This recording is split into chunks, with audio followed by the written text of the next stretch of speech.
naranasan mo nang magutom, magdadalawang isip ka pa ba?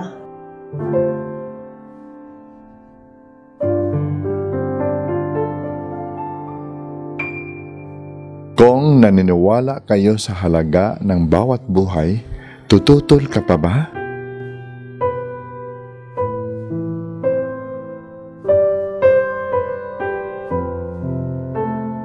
Kung alam niyo ang lungkot pag nakikita silang naghihirap, hindi niyo ba uunahing proteksyonan ang kalusugan nila?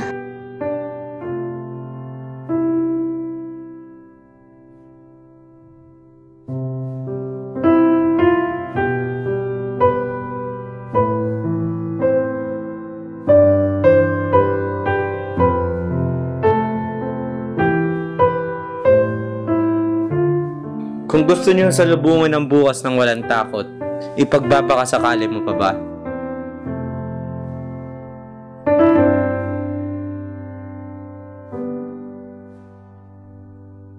Kung bukas ang isipan mo, hindi mo ba ipaglalaban ang karapatan ng bawat Pilipino? Kung gusto niyo ng chance na mangarap at di lang managinip, chance para sa maginhawang buhay at mabuting kalusugan. Kung naniniwala kayo sa chance, naniniwala kayo sa RH Bill. Naniniwala ako. Naniniwala ako. Naniniwala ako. Naniniwala ako. Naniniwala ako.